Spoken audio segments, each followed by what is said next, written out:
yang terkait dengan kebutuhan korban bencana. Sejak dia masih melotot matanya sampai masuk liang lahat. Bukan cuma dapur umum, bukan cuma permakanan, urusan tempat tidur berupa velvet, tikar, apa, semua kita urus, apalagi tenda dan sebagainya.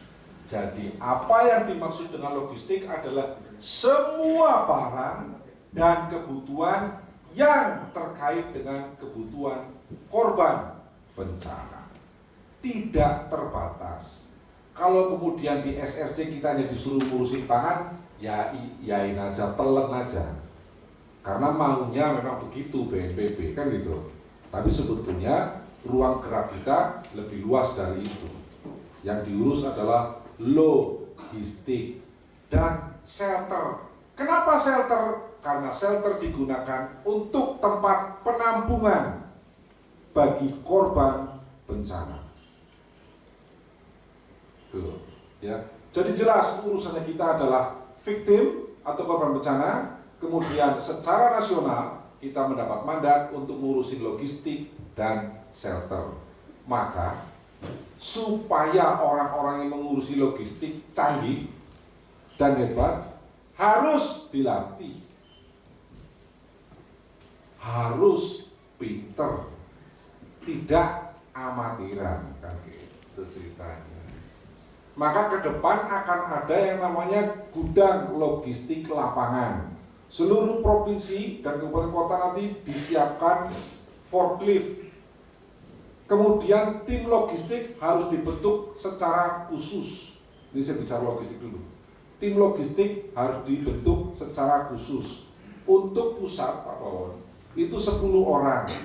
Timnya terdiri dari ketua, sekretaris, bendahara, caraka 1, 3 orang, caraka 2, 3 orang, ditambah pesuruh atau pelayan.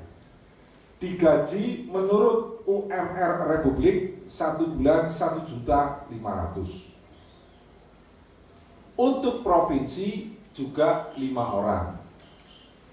Ketua, sekretaris, bendahara, kemudian caraka 1 dan caraka 2. Caraka 1 ngurusi masalah administrasi, caraka 2 ngurusi masalah distribusi.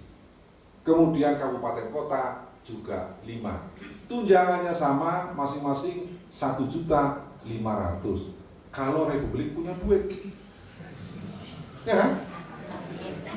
Kalau Bu Sri Mulyani bilang nggak punya duit, ya sudah, telan aja. Dan itu di SK-kan oleh kepala dinas sosial setempat.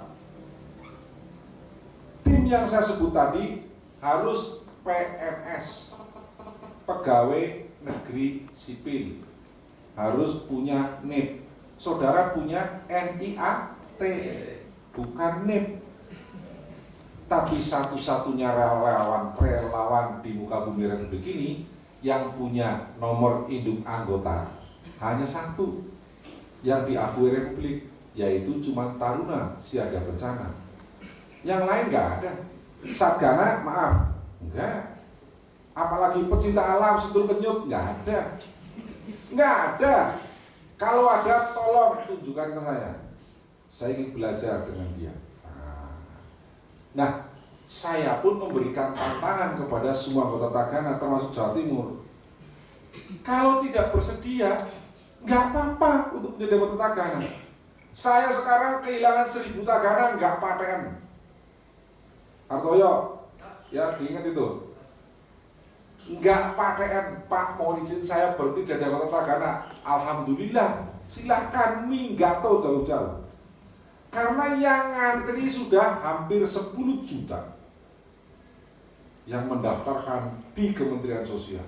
Contoh, resimen mahasiswa secara nasional, 2 pramuka, 3 konsorsium pesantren Indonesia. Sekarang sedang latihan di Cibubur, 700 orang atas biaya sendiri dari Gereja Bethel Indonesia. Kemudian rencana dari Walubi, kemudian dari Lions Club, dan lain, banyak sekali pasukan saya nanti. Jadi kalau cuma kehilangan 1000 apalagi 100, udah buang aja, buang sebel. Silakan mundur, nggak apa-apa. Bikin pernyataan, kan gitu. Nah, bagaimana peran Tagana dalam sistem penanggulangan bencana nasional, termasuk dalam hal tata kelola logistik? Peran saudara yang paling banyak adalah berada di kamar yang satu, yaitu kamar fungsional. Tapi untuk berada di kamar operasional, saudara harus memiliki sertifikat.